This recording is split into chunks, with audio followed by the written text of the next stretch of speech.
we are going to be talking with our friends Rama and Trine. So some familiar faces for you to re-engage with. What we're going to be talking about is how we can go about making inclusivity in design kind of this new norm. So something that, we kind of do by default. It's not something we have to, make a huge effort to drive anymore because, it's already, kind of embedded itself into, our culture as, as a society, as designers, things like that. So a lot of great questions for them. Up first, Trine, I hear that you got a chance to sit in on Rama's chat. We were talking a lot about designing kind of from a human first perspective. Kind of what is your experience with that? That ties in very well with some of the things that you've talked about with us. So it's definitely also a mantra for me, like it is for Rama. I truly believe that it's a much better idea to actually just talk to the people you're designing stuff for, rather than thinking that you know them or making up some type of, a stereotype for them. They're also, easier to get hold of actual people than trying to shoehorn someone into a stereotypical group. And so I also noticed that Rama talked about personas. If you see too many smiles on these stereotypical boards, just walk away. And I thought that was a great notion because all these smiley faces typically come from stock photos, right? So I have this rule that whenever I do personas, I have to base them on an actual person. So if you use personas, what I would do is, base them on someone real. So instead of doing a persona, do a profile. It's actually a lot easier because you have a lot more detail, and it's something that that definitely is like a cornerstone also in the way that I work. I would never make a decision without having spent time with the people that I produce something for. Absolutely. So I bet, and what's great about that too is it encourages you along the way to ask more questions of your users, to understand more about them than just those, kind of face value things. So yeah. Really cool. It ties in very nicely to my first question here, which is talking about bias in research. So, when you're looking at trying to make, design for something that is inclusive, what are some of the biases that you run into when you're conducting research, or you're, using some of the research that has been conducted, and how do you make sure to account for those? Or there's certain parts that you want to make sure you don't pay attention to because it's biased. How do you handle that? Rama, I'll lob that one to you. Okay. Bias exists. And 20 years ago, talking to anthropologists, and we have anthropologists and neuroscientists on our staff, but biases exist and you need to lean into them. That's not to say, you ask questions like, what do you think of those idiots over on the west side of London? That's a very biased question. But what we realized as designers, we actually created a tool called Design Provocation, where you're there to provoke a response. The biases try and avoid is, just building on what Trine was saying, is when you have, I love the idea of profile rather than persona, because I think that's a truth, like build something around real people. So the biases towards persona is, the most important question I have when walking into a boardroom and they show me a marketing or design stereotype, I ask me to introduce me to that person. And in kind of 2 decades of doing this has never happened. So that's the kind of bias I'm looking for. And just the second one very quickly is, if someone turns around and hands you a report and says, we've already done the research, 9 times out of 10, in fact, 10 times out of 10, go out and do your own, because you'll discover something, that they haven't, such as migrant workers actually blame, 50% of them blame their families for volunteering them to go and work for $5 to $7 a day. I hadn't read that in any of the literature. People were blaming recruitment companies, governments, but not the families. And that was interesting.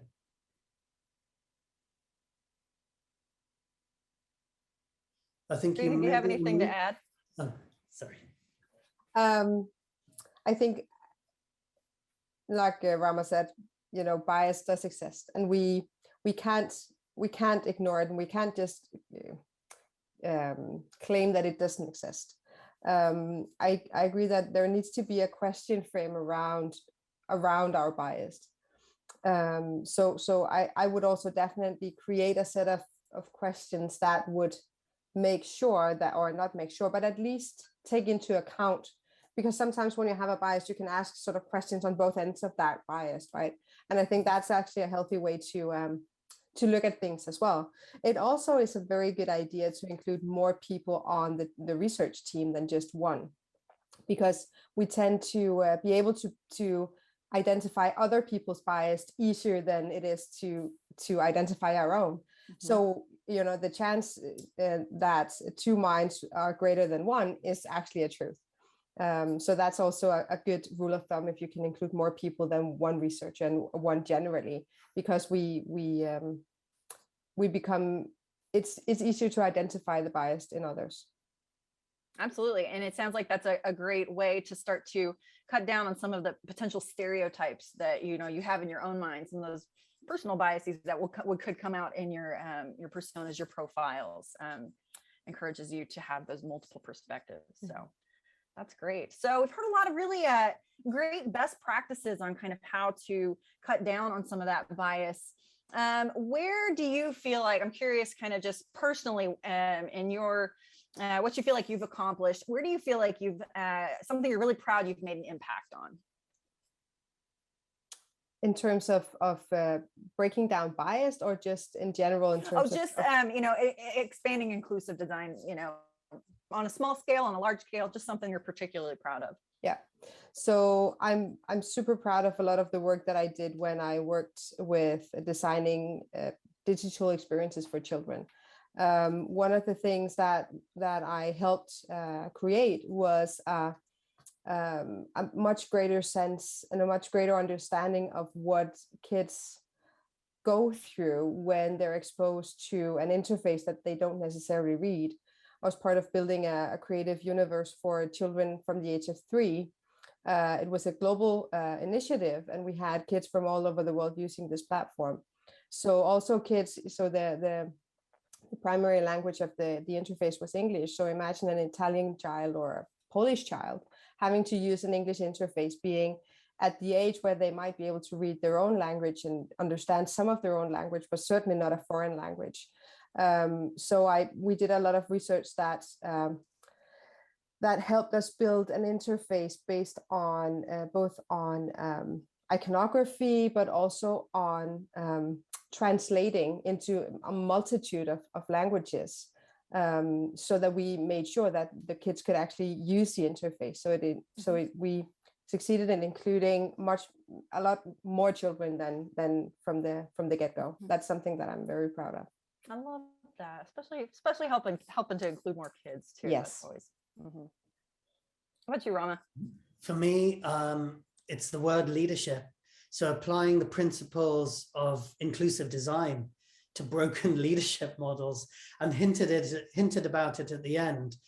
But 10 years ago, started thinking about this, and it's not something that's created by me. It's created by 10,000 people and 1 million experiences that have had on the journey here. And, the idea of empathy came from inclusive design. The idea of empathy came from being a human being. Creativity came from being a designer, and the clarity came from an ex-girlfriend. And we've all had that relationship where you think, what the hell went on there? And I'm being a little flippant, but over 10 years it grew. And I'm just incredibly humbled and proud that so many people recognize it and want to learn about the model. And we run workshops and teaching tools. And every time we do this, we learn more. And the sort of proudest moment in all of this was when a publisher turned around and said, we want to publish a book on this. So that's coming out in January. And that was a massive moment for me, that something that was circling around your head and in the kind of inclusive design world that I love to live in, but by my own admission, I was slightly ghettoizing myself in, it sort of did this, that the closed fist became open hands. So, I feel really honored to be a part of that conversation. Oh, that's fantastic. Congratulations. That's such a neat kind of life milestone in your position, like where you're at. So very, very cool. No, I think that's particularly interesting. You mentioned something that actually stood out to me around the fact that like empathy maps, a lot of the things that we do actually are steps towards inclusive design. And I say that not to, toot our own horns as designers and say, look, we're already doing it. But to say, we're not starting from ground zero. We have, things that are, in our core, already in our nature. Let's bring some more things into that practice that, that we are just, doing on a regular basis, that we're advocating for with our different teams and peers. So that's really cool. We're not starting from nothing, guys.